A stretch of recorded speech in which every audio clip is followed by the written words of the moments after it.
I'll never have anything to do with outsiders again, Sam declares with a smirk. What are you talking about? I exclaim in an absurd voice, completely unprepared for Sam's remark. Well, I heard from Agnes, but you're not Agnes's mom, right? You're an outsider, aren't you? While I am dumbfounded, Mabel stands up, slamming her hand on the desk. Enough is enough. What the heck are you? Dad, are you really okay with letting your daughter marry such a rude person? Mabel, her face red with anger, launches into a tirade. Before I can get angry, my daughter is outraged, and Kay answers with a troubled look. Mabel, calm down. Don't interfere any more than this. I embrace the excited Mabel's shoulder and glare at Sam. All right. Sam responds with a smirk to my words. Agnes, you're lucky. This outsider won't bother us anymore. The supposed-to-be fun dinner party is ruined by Sam. Mabel, who was looking forward to the family getting together for the first time in a while, finally bursts into tears. But neither Agnes nor Sam seem to care. I'll never have anything to do with people who hurt Mabel like this again. Even if Agnes defies me, she is still my daughter. I don't want to upset Agnes, but I can't forgive the two for making Mabel feel this way. As long as they treat me like an outsider, I have my own thoughts. Agnes and Sam couldn't have imagined that at this moment, they would lose everything. My name is Yolanda, and I'm 48 years old. I work as an office clerk in a friend's company. I currently live with my husband and 2 daughters, 4 of us in total. My husband Kay is 1 year younger than me, 47 years old. Before marrying me, he had a previous wife. The 2 daughters are not my biological children, but were born to Kay and his ex-wife. The elder daughter, Agnes, turns 28 this year, and the younger daughter, Mabel, is 25. When Kay and I got married, both officially became my daughters. When I met them, both were in elementary school. Having separated from their mother at a young age, the girls and I quickly became close. Kay had told me that after their marriage, the girl's mother repeatedly cheated on him. Even after Mabel was born, the bad habit showed no signs of stopping, and Kay, troubled, eventually divorced her. Busy with work to support the two, Kay could only do the minimum in raising them. Their meals often consisted of frozen food or noodles, and I tried to cook as much as possible. I also bought girl-like clothes for them and visited them as much as I could. As life went on, Kay and I decided to get married. Even while dating Kay, my parents were against it. I knew the difficulties of marrying a man with children. But I left home in a way similar to running away to be with Kay. At first, the joy of spending time together as a family of 4 outweighed the hardships. But as we got used to each other, the reasons for my parents' vocal opposition to this marriage became clear. The daughters, who used to see me as an older sister, couldn't accept me suddenly becoming their mother. They didn't take me seriously, and when Kay was away, they did whatever they wanted. But if I scolded them too much, Kay didn't like it and blamed me. You're annoyed with them because they're not your blood, aren't you? I was deeply hurt by such remarks day after day. With each occurrence, the fact that Agnes and Mabel were not my biological children weighed heavily on me. Though my relationship with Kay had its ups and downs due to how I interacted with the daughters, we never had a major rift. On the other hand, my relationship with them increasingly troubled me. As she grew up, Mabel, who was a tomboy as a child, became more supportive of me. She often helped with housework and started to treat me more like a mother than before. However, as Agnes grew older, she came to detest me. It could have been her age, but she didn't accept me as her mother. Kay's consistent response was "it can't be helped," and he never scolded Agnes for her defiance. Seeing this, Agnes probably didn't think she was doing anything wrong. Mabel, upset by this, had reprimanded Agnes several times, but Agnes's attitude towards me never improved. As she became a high school student, Agnes began to openly attack me. "You're just an outsider, can't you stop bossing me around? Who do you think you are?" So annoying. When I accepted them as my daughters, I braced myself for some difficulties, but at this rate, Agnes will never recognize me as her mother. Hey, seriously, isn't that too much? If you don't say something, we'll always be like this. Feeling the gravity of the situation, I repeatedly consulted with Kay, but he always took Agnes's side. It's only natural she can't accept you as her real mom. Why don't you try to understand that? By this time, Kay had also started openly attacking me. I understand he loves his daughter, but isn't it a parent's job to scold her when necessary? As I feared, Kay's leniency only worsened Agnes's behavior. She stopped attending high school regularly and often didn't come home. Even when Mabel somehow got in touch, Agnes would just dismiss her with "I'm with my boyfriend." It's unacceptable for a high school girl to stay over at a man's place. Even when Mabel handed me the phone, Agnes wouldn't listen to a word I said. I hesitated to tell Kay, fearing he would be shocked, but I had no choice but to discuss it with him. However, instead of helping, Kay lashed out at me. It's your fault Agnes turned out this way. Kay was losing it, but Mabel put a stop to his attacks on me. Dad, enough already. Mom has warned us many times, but you never said anything, did you? Kay seemed to realize this too. Rebuked by Mabel, he clenched his fists in impotent rage and slammed the table. After that, Kay continued to turn a blind eye to Agnes's actions, deceiving himself. Mabel and I could do nothing as Agnes ended up dropping out of high school. Agnes rarely came home, and even Kay didn't clearly know what she was up to. The family was falling apart, but thanks to Mabel, Kay and I managed to stay together. Time passed, and one day, when Mabel turned 25. Mom, Agnes is getting married. Mabel murmured as she returned from work. Agnes hardly came home since then, but Mabel regularly checked up on her. Agnes never had a stable job, but she always had a boyfriend. Now, she is finally settling down. Though we'd grown apart, I was happy to hear the good news about our family. When Kay heard about Agnes's marriage, we laughed together for the first time in a long while. Moreover, Agnes contacted us, wanting to bring her fiancé over for a direct conversation. Mabel seemed most relieved by this news. She hoped that improving relations with Agnes would mend my relationship with Kay. Despite everything, we might laugh together again like we used to. A faint hope filled my heart. A few days later, Agnes came home as promised. It had been about a year since she last came, so it was a rare family gathering. Beside Agnes stood her fiancé, dressed in a suit. "Nice to meet you. I'm Sam, dating Agnes." Sam seemed serious, but he avoided eye contact with me, focusing only on Kay and Mabel. I apologize for the concern caused by Agnes not returning home. Sam had been dating Agnes for about 2 years, but indeed, during these 2 years, we hardly saw each other. Agnes and Sam, acting as if I were invisible, followed Kay into the living room. Noticing their behavior, Mabel frowned and looked at me. Mom! Mabel seemed about to say something, but I took her hand, stopping her, and followed the three into the living room. We sat across from Agnes and Sam, with the table between us. For today, I had splurged on feasts, and we started chatting. Dad, Mabel, it's been a while. Agnes said, still intentionally ignoring me. Agnes, have you been ignoring Mom this whole time? Mabel got upset with Agnes's attitude. "Oh, you're here."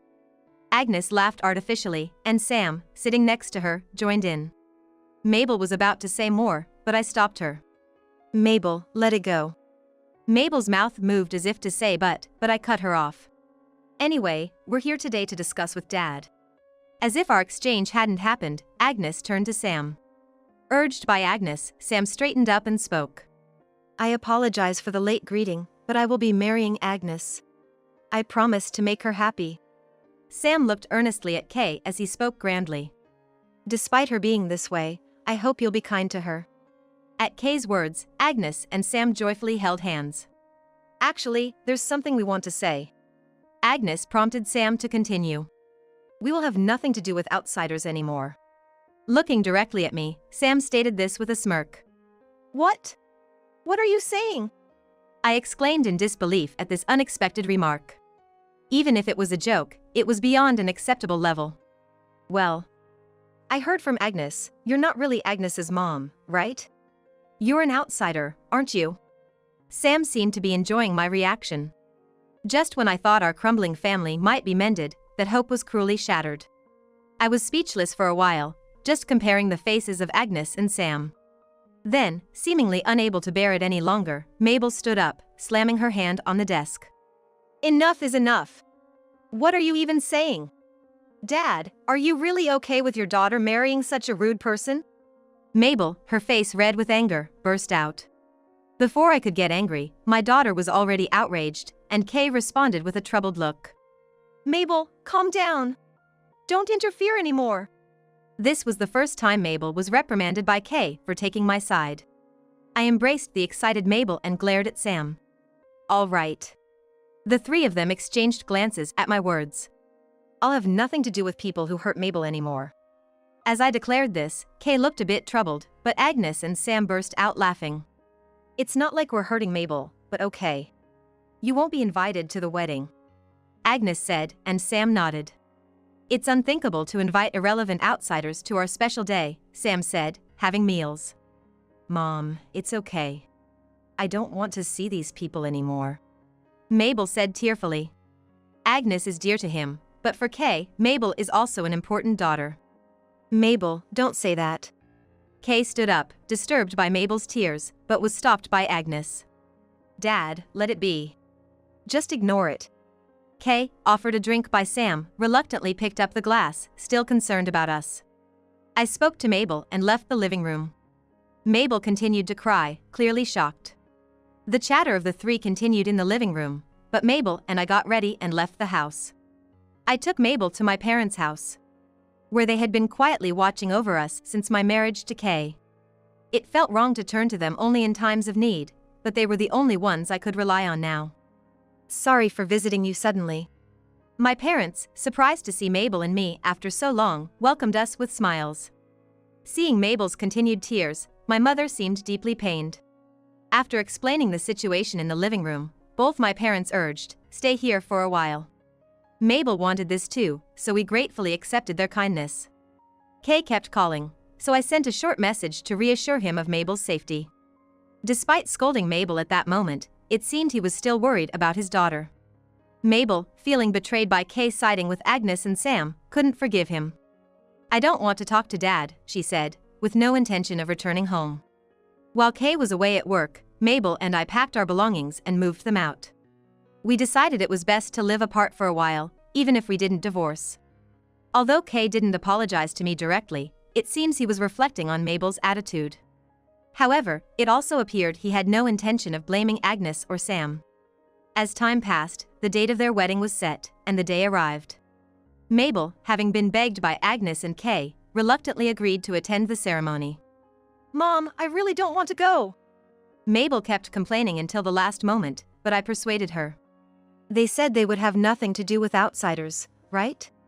I want you to see them realize the meaning of their words. With my meaningful words, Mabel, though still hesitant, agreed. If you say so, I'll go. But I'll never forgive Agnes and that guy. Mabel dressed up and left for the ceremony. Upon arriving at the venue, Mabel was greeted by Kay at the entrance. Mabel! Kay was relieved to see her after such a long time, but Mabel's feelings hadn't changed. After a brief conversation, she was led to the reception hall. What's this? Am I early?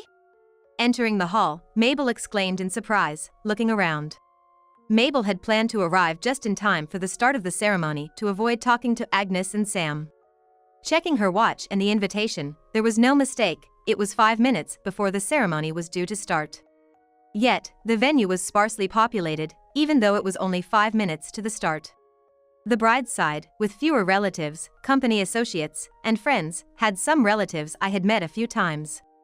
However, most of the venue was reserved for the groom's side, where there were hardly any guests. Only a couple presumed to be Sam's parents and a few friends were there. Most of these seats were probably reserved for guests related to Sam's company. As Mabel stood puzzled, Sam's angry shouts could be heard. What the hell is going on? Turning around, Mabel saw Sam in a tuxedo, yelling at the reception. Why aren't my guests here? Was there a mistake on the invitation? Sam was berating a friend who seemed to be handling the reception, but there was no error on the invitation. Meanwhile, Agnes looked worriedly from the dressing room. As time passed the scheduled start, the venue became increasingly chaotic. Mabel, confused about what was happening, suddenly realized. Could it be because of Mom? I appeared at the venue just as Agnes and Sam were panicking. What are you doing here? Agnes, busy making phone calls with Sam due to the unusual situation, noticed me. Mabel, spotting me, rushed over. Mom! What's going on? What's all this? Mabel bombarded me with questions, puzzled by my presence and the absence of guests. Did you do something? Noticing our exchange, Sam approached us, confronting me. Don't come any closer. Since you said you'd have nothing to do with outsiders, I made sure to decline the company of people who are also outsiders. I rebuked Sam, causing him to stop in his tracks, but he opened his mouth with an angry expression. What are you talking about? That's not what I meant. I said I didn't want anything to do with you, an outsider. Sam, his hair in disarray, was shouting, but his outburst didn't change the situation. Would you understand this situation if I used my maiden name? Yolanda Smith. At that moment, a look of shock crossed Sam's face. I confirmed the change in Sam's expression and continued. By the way, my brother's name is Simon Smith. As I mentioned my brother's name, Sam's face twisted in fear. What are you saying? Simon Smith, isn't that the name of the president of our company? Yes, as unlikely as it may seem, Sam was an employee at the company run by my brother. Previously, when Sam came to introduce himself for marriage, he boasted about being an elite. At that time, he revealed that he worked at a major trading company managed by my brother. I was surprised at first, but of course, Sam didn't know the relationship between my brother and me. However, when Sam declared he would have nothing to do with me in the future, I decided to do this. When Mabel and I left the house, I consulted with my parents and confided everything to my brother. My brother was surprised, but said that Sam wasn't the elite he claimed to be and didn't know much about him. Later, after my brother inquired among Sam's colleagues, it turned out that Sam was mistaken about his abilities, thinking he was capable because those around him were excellent. He seemed unaware that he wasn't well regarded by his colleagues. Oblivious to this, Sam confidently invited many company associates. My brother, angered that Sam hurt me and Mabel, declared he would fire him immediately. However, remembering that Sam had discussed with Kay about inviting many company associates, I intervened. I wanted Sam to be embarrassed and to get my revenge. This would surely shatter the pride of the overconfident Sam. It would be a humiliation in front of Agnes. My brother agreed with my plan. As they wished, they would have nothing to do with me and my family, who are outsiders, from now on. Sam and Agnes were speechless upon knowing everything. Kay knew my brother ran a company, but it was unbelievable to him that it was Sam's company. You did this on purpose, just to embarrass me. Sam glared at me, his face pale. It's all your own doing, isn't it?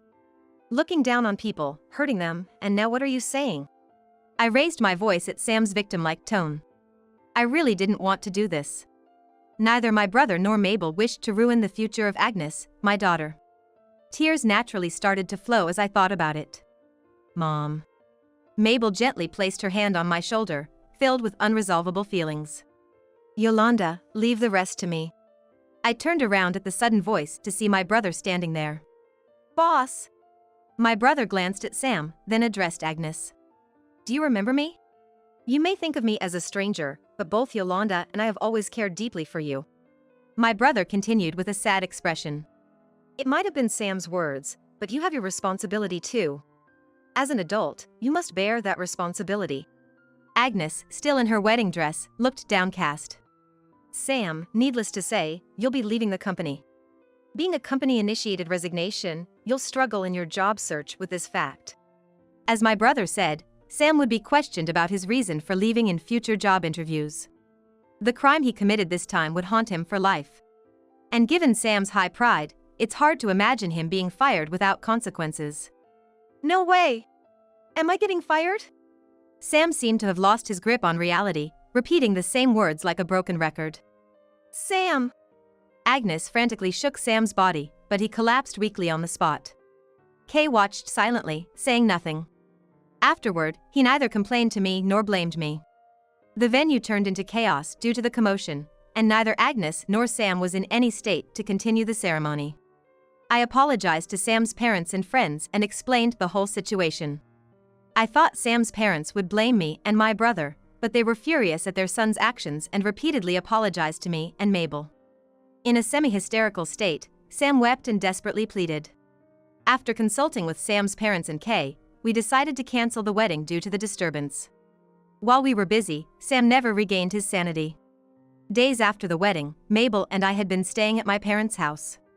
Mabel seemed unchanged in her thoughts, with no intention of living with Kay or Agnes again. I considered divorcing Kay, but wondered if that would be best for Mabel. I thought for a long time, but no clear answer came. However, both Kay and I somehow knew we wouldn't be together again. I thought about renting an apartment and living with Mabel, but my parents insisted we stay. They said we should live here now that we're finally together again. I accepted my parents' kind offer and decided to stay with them. Meanwhile, Sam fell into a mental breakdown and has been confined to his home. Sam, who never doubted his own excellence, was easily dismissed by my brother, his pride torn to shreds. However, I never received any blame from Sam's parents. They continued to apologize to me repeatedly. Sam's dismissive behavior towards me ultimately betrayed his own parents. Agnes, having separated from Sam, started living with Kay again. Agnes seemed to have lost all patience with Sam, who had become weak and lost everything. Even though Agnes didn't suffer as much damage as Sam, she was apparently shocked enough to return to the home she hadn't been back to in a long time. She tried to contact me multiple times to apologize, but I haven't accepted her apologies yet. I want her to fully understand how much she hurt me with her words and actions over the years. It's not a matter that can be simply resolved. Wanting her to understand this, I've steeled my heart and haven't spoken to Agnes. Mabel agrees with me and hasn't accepted Agnes's apologies either. Everyone makes mistakes, but not all can be undone.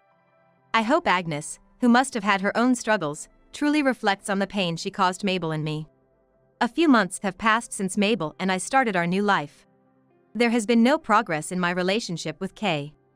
However, I heard that Kay was deeply shocked by this and reflected on his actions. Since then, Agnes has been desperately job hunting and has started working. Having not worked since dropping out of high school, she's struggling quite a bit. Mabel seems a bit relieved to hear that her sister is making an effort. Thinking back, Mabel has always been on my side. She left Kay and Agnes, who are her blood relatives, to be with me.